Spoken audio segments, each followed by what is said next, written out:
Bonjour à tous, c'est Alias. Aujourd'hui, un tuto sur l'éditeur de missions. Comment créer des missions JTAG aléatoires sur une map. Donc, le but, c'est de faire popper aléatoirement des groupes de véhicules sur votre map. Que sitôt qu'ils sont popés, de faire en sorte, quand je dis dès qu'un drone Predator passe dessus, qu'il s'arrête et qu'il vous donne des tâches.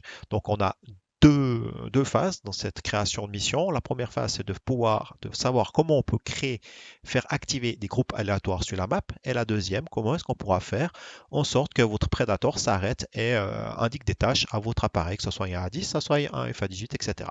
Donc pour commencer, je vais vous montrer comment créer des activations aléatoires. Alors, je vais tout simplement prendre un groupe de chars russes. Donc je vais prendre des T80 qui iront très bien. C'est important, je marquais le premier groupe qui s'est marqué T80. Ok, on voit que le premier groupe s'appelle T80, que je vais positionner n'importe où sur la map. Donc je vais commencer depuis l'aéroport en croix qui est là, je vais le positionner ici. Je vais en mettre un nombre de 4, 1, 2, 3, 4, et vous voyez que les 4 que j'ai mis, donc ce sera marqué le T80, le premier il s'appellera T80, T81, T82, T83 et T85. J'en ai mis 5, excusez-moi, je vais en enlever un. Voilà.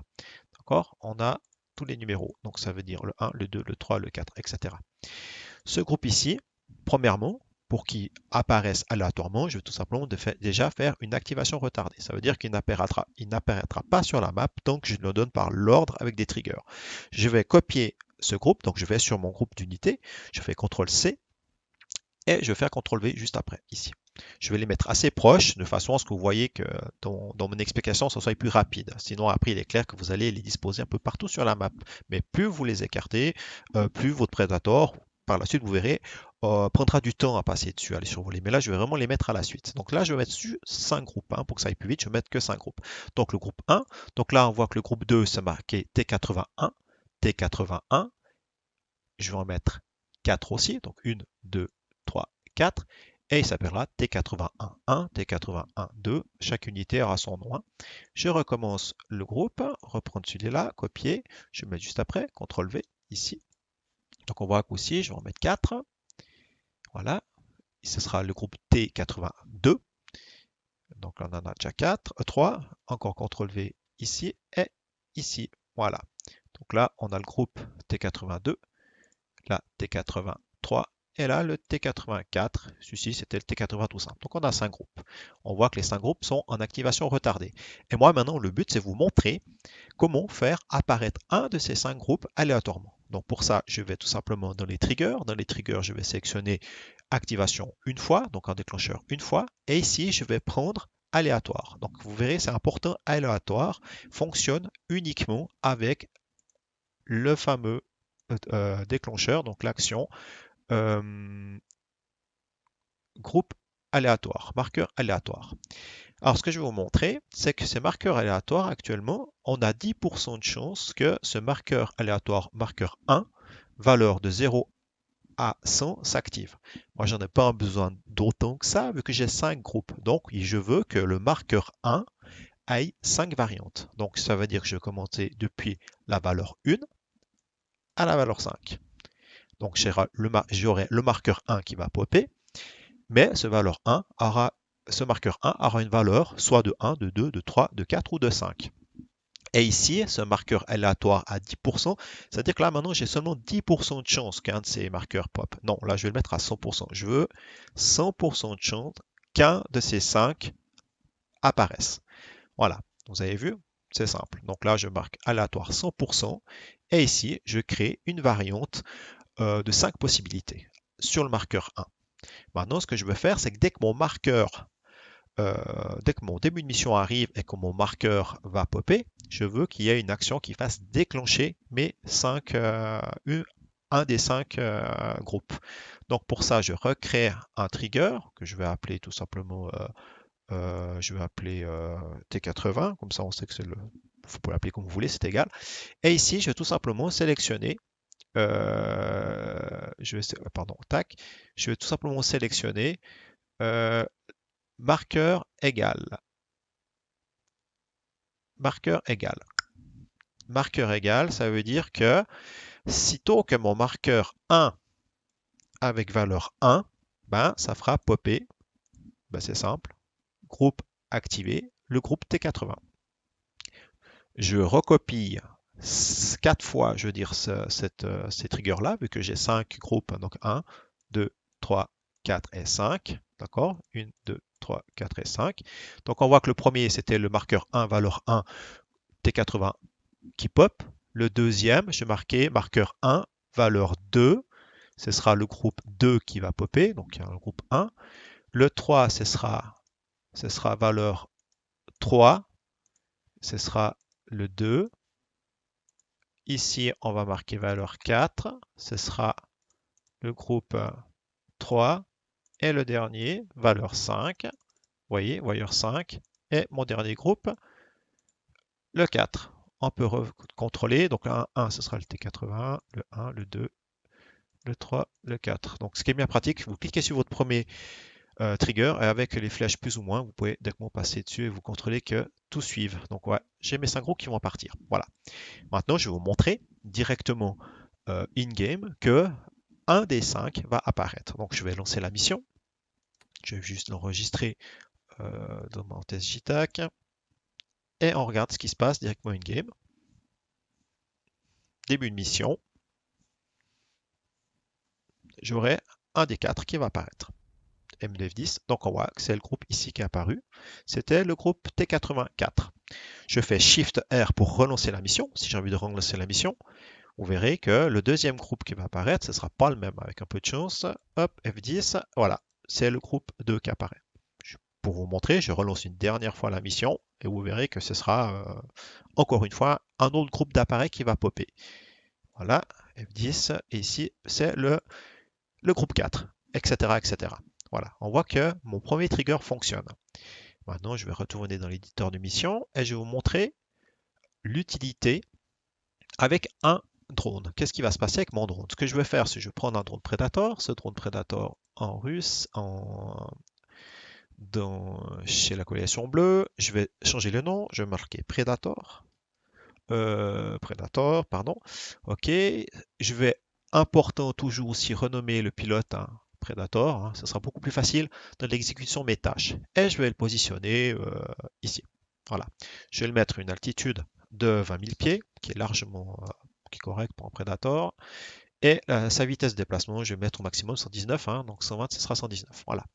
Maintenant, dans votre mission que vous allez faire, vous, ce Predator-là, il faudra le faire traverser les zones que vous voulez quadriller. Donc, je pouvais très bien faire comme ça. Tac. Puis vous mettez des appareils, vos unités un petit peu partout. Mais là, pour gagner du temps, je les ai mis tous à la suite pour vous montrer que ça fonctionne bien. Donc là, je vais tout simplement faire en sorte que mon Predator traverse mon groupe qui vont activer les uns après les autres. Voilà. Là, je les ai mis assez densifiés, je veux dire, c'est tout simplement pour que ça aille plus vite pour vous montrer le but. Voilà. Maintenant, ce Predator, il ne va pas m'assigner de tâche parce qu'il est déjà en fonction EPLRS. Je vais lui mettre la tâche AFAC. Donc là, je vais tout simplement aller dans les tâches et ici, je vais sélectionner le AFAC. Voilà. Il est ici le AFAC. Donc le AFAC, ce qui est intéressant, c'est une tâche qui ne demande pas d'informations supplémentaires. Ça veut dire, sitôt qu'il va survoler un groupe d'unités rouges, il va tout simplement commencer à me transmettre des informations. Enfin, il peut être à disposition pour des informations. Python qui n'a pas de tâche dessous, j'ai beau le contacter, il va me dire j'ai rien pour vous. Mais là, ça veut dire que mon appareil ici, donc on voit qu'il sera sur la fréquence 133 MHz. Attention, cette 133 MHz, c'est juste pour l'activation. Donc ce que je vous propose, c'est de changer aussi, enfin, pas je vous propose, il faut le faire, c'est changer la radio qui est ici, mettre la même fréquence à 133. Je ne sais pas si je désactive la coche là, si c'est cette fréquence qui est prioritaire. Je n'ai pas trop fait attention parce que ça a changé depuis quelques temps. Donc moi, je mets les deux identiques. D'accord, 133 MHz des deux côtés. Ça veut dire que mon Predator, lui, dès qu'il va survoler sa zone, dès qu'il va passer au-dessus d'un groupe rouge qui va popper, il aura la possibilité de m'assigner des tâches. Mais simplement, ce qui va se passer, c'est qu'il va continuer tout droit parce que je ne lui ai pas donné une action stop. Et là, j'ai envie que sitôt qu'il survole un groupe de targets qui s'arrête et qui me disent je suis prêt, il y a des ennemis à traiter en fait. Alors, pour ce faire, je vais tout simplement créer une zone mobile. Qu'est-ce qu'une zone mobile? Donc, je vais tout simplement prendre un marqueur de zone qui est ici, que je vais appeler Predator. Predator, hop, ce marqueur de zone, il a une grosseur, on va dire, je vais le mettre un rayon de 30 000 à peu près. Voilà, bon, ouais, un petit peu trop, 30 000. Je vais mettre du 15 000. Voilà, à 15 000. Euh, c'est à vous de voir. Après, vous pouvez vraiment mettre une grosse zone, petite zone. Il est capable de détecter même beaucoup plus large. Mais là, comme mes unités sont proches, c'est pour vous montrer que ça fonctionne. Donc, cette zone mobile, je vais l'accrocher tout simplement à mon prédateur ici. Vous verrez comment on fait. Et il va suivre mon prédateur. Et sitôt qu'il va rentrer dans une zone où il y a un groupe qui a popé, là, je pourrais faire l'exploiter. Donc ça, ma zone mobile, je peux la mettre en bas à gauche. Je n'ai plus besoin parce que je vais l'accrocher après virtuellement à mon Predator. Je vais, pour ce faire, rentrer dans les triggers et créer cette fois-ci cette fameuse zone de déclenchement mobile. Donc je vais faire nouveau, d'accord, une fois. Et là, je vais sélectionner activation zone mobile, donc unité dans zone mobile. Donc ici, je vais marquer unité, euh, unité dans zone mobile. Attention, il y a unité hors zone mobile, donc unité dans zone mobile. Unité dans zone mobile, je vais tout simplement dire l'unité de zone, donc je veux dire l'unité, pardon, la zone, c'est la zone prédator hein, que j'ai appelée ici. L'unité de zone, c'est-à-dire l'unité sur laquelle la zone de déclenchement va se coller, ce sera mon prédator, d'accord? Ça veut dire que là, on voit bien que l'unité de zone, c'est le prédator qui va se balader avec sa fameuse zone ici qu'on voit à gauche tout le long. Et les zones qui vont faire déclencher ces triggers, le but, c'est pas de mettre tous les véhicules. Je sais qu'il y a 4 véhicules par groupe. J'ai juste besoin de mettre un des 4 véhicules par groupe. Donc, on voit qu'il y avait le groupe 1, donc le 1, 1, ici. Pouf, ça me suffit. Ce que je vais faire, je vais cloner 5 fois ça, donc 4 fois pour avoir 5 groupes. Le deuxième groupe, j'ai besoin juste de prendre le T2, en fait, le premier de T82, ici. Le troisième groupe, je vais prendre le 3, qui est ici. Le quatrième, je vais prendre j'ai pris le 4, je vais prendre le... Attendez voir, on est à quoi? On est au 1, au 2, au 3. Ce sera le 4. Donc il y a celui qui est seul. Donc il y a le 4 ici. Donc 1, 2, 3, 4. Et le dernier, c'était celui qui était tout simple. Donc 4, 1, 2, 3, 4. Il y a juste il y a le 1. Donc il y a le 1, 1, 1, 2, 1, 3, 1, 4, le 2, 1, 2, 2, 2, 3, 2, 4, le 3, 3, 1, 3, 2, ainsi de suite, et le 4 qui est ici. Pourquoi le 4 il est seul? Donc je pense que j'ai dû faire un groupe avec une seule unité. Je me suis trompé encore avant. Euh, il est où? Ah oui, voilà, ici. C'est mon premier groupe. Vous avez vu mon premier groupe. J'ai vu, il n'a que un véhicule, une unité. Donc là, je vais rajouter les 4 unités. Ici, qui sera le T80. Je reviens dedans. Donc si je reprends mes triggers de déclenchement qui a disparu vu que j'ai pas d'assigné d'action. Donc le fait que j'ai quitté, ça a tout foutu en l'air. Donc c'est pas grave. Je recommence la même chose. Hein. Oubliez ce que j'ai dit avant. Donc nouveau groupe. Là je vais prendre unité de zone. Unité dans zone mobile, unité dans zone mobile. Là, voilà, l'unité de zone, ce sera, pardon, la zone, ce sera la zone Predator. Unité de zone, ce sera Predator 1. L'unité qui va déclencher la fameuse zone, ce sera le groupe T80, le T81 ici, donc le 1, 1, 2, le T81 qui est là. Donc vous avez vu, j'ai le T81, T82 ici, donc ce sera celui-là. Je clone ça 5 fois. Je vais prendre le T80, le groupe 2, donc ce sera le groupe 1 maintenant que je vais prendre, ce sera le groupe 1. Après, je vais prendre le groupe 2 qui est ici, le groupe 2, dans le groupe 1, le groupe 2, le groupe 3 et le groupe 4 qui est ici. Voilà, on voit que j'ai le T80 1 tout simple, le 1, 1, le 2, 1, le 3, 1, le 4, 1. Comme je vous ai dit, j'ai pas besoin de tous les prendre, juste un des 4 groupes, hein, parce qu'il va le détecter. Et l'action qu'il faut aussi faire, c'est que là, je dois bien dire c'est où. C'est pas que tout le monde soit dans le même groupe. Donc c'est pour ça qu'il ne faut pas oublier, surtout ici, attention, à mettre des ou entre chaque règle. Sinon, ça ne va pas fonctionner. Voilà. J'ai mis du ou en chaque règle. Et qu'est-ce qui va se passer sitôt que mon prédateur va rentrer dans cette zone? Je vais tout simplement faire déjà activer un message à tous. Je vais marquer task dispo, voilà. Je vais invite ça reste pendant en tout cas 30 secondes pour être sûr que je ne vais pas le louper. Cette task dispo, j'aime bien un petit son qui apparaît dès que j'ai une task à disposition. Donc j'ai un petit son qui va toujours bien pour ça. Donc je vais faire son ici et je vais prendre mon son qui se trouve le Pinkle. C'est celui-ci-là, écoutez. Voilà, il va très bien. Et je vais faire popper le marqueur 2. Pourquoi le marqueur 2? Parce qu'il va bien aller. Alors je fais marqueur actif 2. Voilà. On est OK. Ça veut dire que maintenant, sitôt que j'ai mon prédateur qui va survoler une zone où j'ai un des quatre unités qui va apparaître automatiquement, ben, ça va déclencher mon marqueur 2 avec tout ce qui se passe. Voilà. OK? Je vais laisser ça de côté, mais c'est pas fini encore. Avec ce marqueur 2, je vais tout simplement qui l'active déjà le JTAG parce que je ne veux pas que mon JTAG soit disponible tout de suite. Je veux seulement que mon JTAG soit disponible quand il y a des unités qui apparaissent. Donc là, je retourne tout simplement dans mon JTAG que j'ai fait avant. Vous avez vu la tâche fac que j'ai avant. Ici, on voit, j'ai nommé ma touche fac, mais je vais lui marquer une condition d'activation. Cette condition d'activation, ce sera tout simplement le marqueur de vrai. Ce fameux marqueur 2 que je fais popper une fois qu'il rentre dans la zone où il y a un rouge. OK? Marqueur 2, vrai. Ça veut dire que là, seulement une fois que le marqueur 2 sera popé, mon JTAG sera à disposition. Au début, il ne sera pas à disposition, je vous le montrerai. Et aussi, ce qu'il faut que je fasse, c'est que mon JTAG se mette en orbite au-dessus des targets une fois qu'il les a détectés, parce que si je ne fais pas ça, ben, il va continuer son petit bonhomme de chemin et il va rentrer à la base. Le but, c'est qu'il s'arrête. Et je n'ai pas envie qu'il s'arrête tout de suite, parce qu'on est d'accord que mon prédateur va arriver ici, il va se déclencher, et si je le mets en orbite, il va se mettre en orbite ici.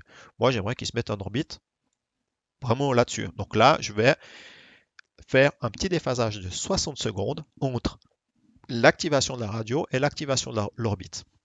Alors qu'est-ce que je vais faire? Tout simplement une deuxième chose ici. On voit que depuis mon marqueur 2 qui va être activé, je recrée un nouveau marqueur. Ça, vous n'êtes pas obligé, mais j'aime bien le faire. Et là, je vais marquer un nouveau. Je vais faire temps,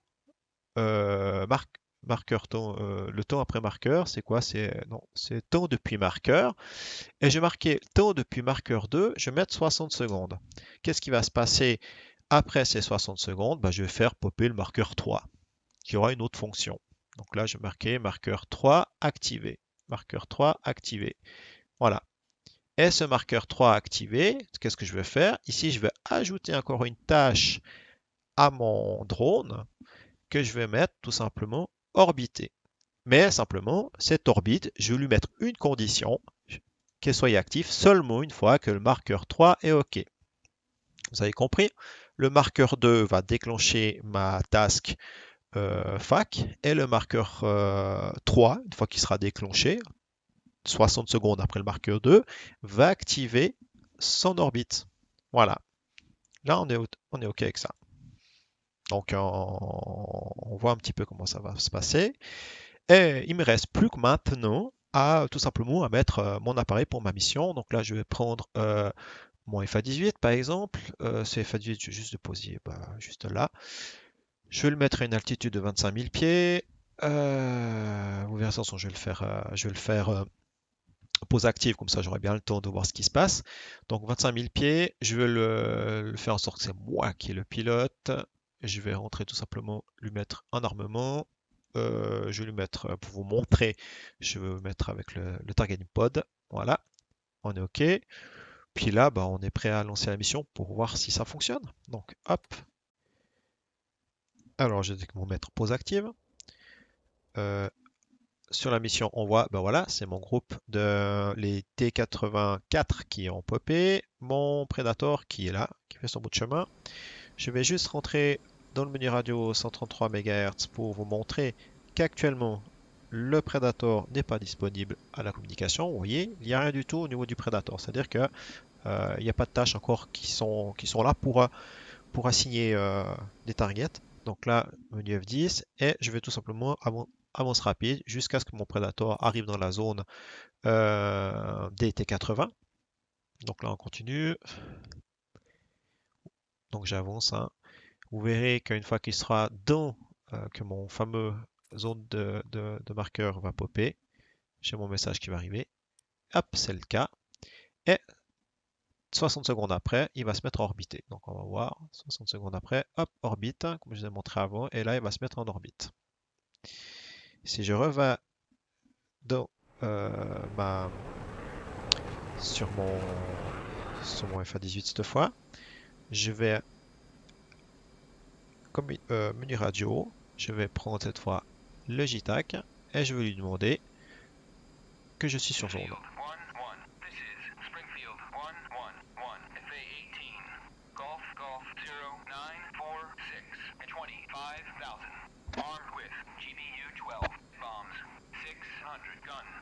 J'avance un tout petit peu. Et là, on voit qu'il a vu des unités à m'indiquer. Donc, ce que je vais faire, juste ici, je vais rentrer dans mon Scratchpad, qui sera ici. Je vais dire comme quoi je suis prêt à noter. Et je vais noter les coordonnées UTM qui va me donner. Donc, ce sera le Golf. Donc, 287 et 553. Voilà. Je vais dire qu'on est dans mon HSI. Data. Je vais tout simplement prendre le waypoint 2. J'ai rien du tout. Dans mon waypoint 2, je vais sélectionner UFC. UFC, je prends Glide. Je vais sélectionner maintenant la zone qui a été indiquée. Hop, il faut peut-être que je quitte mon Scratchpad pour pouvoir déplacer mon TDC. Voilà, là je suis sur la zone Golf. Un TDC Depress pour activer ma zone. Il va passer automatiquement sur la page HSI. Et la page HSI, je vais rentrer les coordonnées 2, 8, 7, 5, 5, 3, Enter. Maintenant, je vais tout simplement